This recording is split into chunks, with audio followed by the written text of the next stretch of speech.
올해 연간 합계 출산율이 사상 처음으로 0.6명대로 떨어질 것이라는 우려가 나옵니다. 반면 반려동물 양육 가구는 지속적으로 증가하고 있는데요. 2010년만 해도 전체 가구의 17.4% 수준이었지만 이제는 30%대에 육박하는 것으로 조사됐습니다. 반려동물 양육 인구 1,500만 시대를 맞이한 거죠. 반려동물을 단순한 동물이 아니라 가족으로 받아들이는 펫템족에서 진화한 펫미족도 나왔습니다. 펫미족은 반려동물을 단순한 돌봄의 대상이 아닌 나의 분신처럼 소중하게 여기고 일상부터 특별한 순간까지 함께 나누며 교감하는 것을 추구하죠.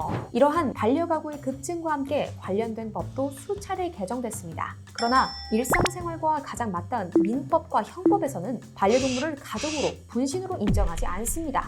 현행 민법상 동물이 여전히 물건으로 취급받기 때문입니다. 민법 제98조는 물건을 유체물 및 전기, 기타 관리할 수 있는 자연력으로 규정하고 있는데요. 이 중 유체물에 동물이 해당됩니다. 형법에서도 동물은 재산에 대한 범주에서 보호 대상이 되는 재산 범위에 속합니다.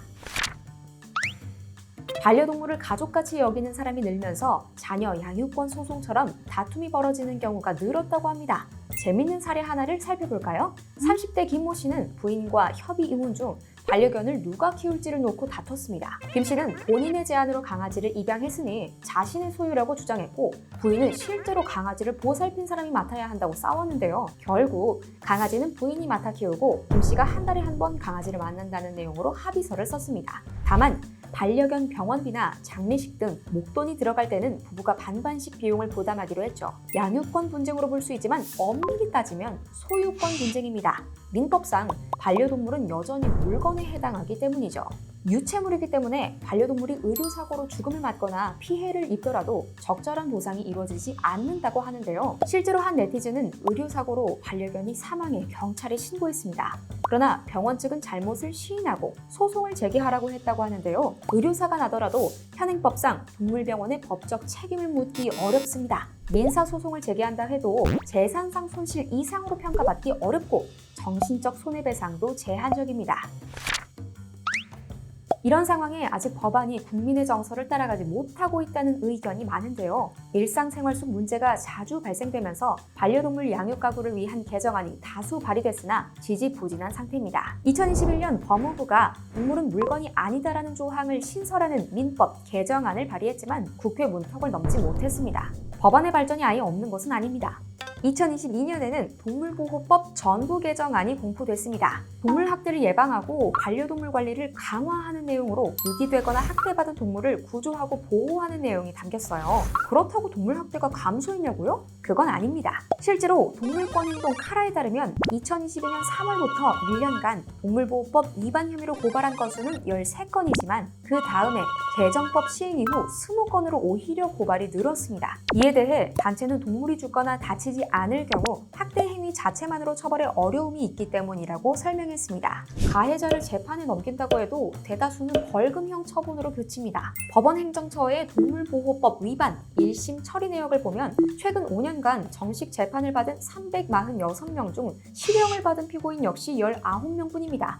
전체 피고인의 56.9%는 벌금형을 받았어요. 동물학대하면 지난해 경기 지역에서 법정 최고형을 구형받은 사건을 빼놓을 수 없습니다. 20대 A씨는 시설에서 구조돼 임시보호가 필요한 유기견, 유기묘 11마리를 파주시 자택에 들인 뒤 학대하고 숨지게 한 혐의를 받습니다. 그는 지난해 11월부터 5개월 넘게 범행을 벌였는데 경찰 조사를 받는 기간에도 고양이들을 추가로 들여 살해한 것으로 파악됐습니다. 범죄의 잔혹성을 고려해 검찰은 동물보호법 위반 혐의 결심 공판에서 법정 최고형인 징역 3년형을 구형했는데요. 실형이 내려질 가능성을 단정하기에는 어렵습니다. 동물학대 사건은 양형 기준이 없어 구형량에 상관없이 사건마다 형량이 제각각이기 때문이죠. 이렇듯 해외에 비해 우리나라의 법안 발전은 더딘 편인데요. 이미 영국, 독일, 아일랜드, 스위스, 미국 등에서는 동물학대 행위자의 동물 사육금지 제도가 시행되고 있습니다. 동물은 물건이 아니다라는 조항도 오스트리아, 독일, 스위스, 네덜란드, 체코, 벨기에, 스페인 등은 이미 민법을 개정한 상태입니다. 2018년 영국에서 제정된 루시법을 아시나요? 영국의 한 사육장에서 구조된 강아지의 이름에서 따온 법입니다. 2013년 구조된 루시는 6년간의 반복된 임신과 출산으로 척추가 휘고 뇌전증과 관절염을 앓다 사망했고, 이러한 번식장 학대를 없애기 위해 법이 제정됐죠. 이를 본따서 만든 한국판 루시법도 지난 21대 국회에서 제대로 논의되지 못하고 임기 만료로 폐기됐습니다. 한국판 루시법 발의 당시 동물단체와 업계가 맞불 집회를 벌이기도 했는데요. 다시 논의된다면 동물단체와 업계의 지속적인 논쟁이 있을 것으로 우려됩니다. 이제는 아이를 낳아 키우는 집보다 반려동물을 키우는 집이 더 많은 시대가 됐습니다. 가족으로 받아들이고 지위를 부여해야 한다는 측과 그렇게까지 할 필요가 없다는 측으로 나뉘는데요. 물건이 아니다라는 입장과 인간과 동물은 다르다며 물건이다라는 입장 중 당신은 어떤 입장을 갖고 계신가요?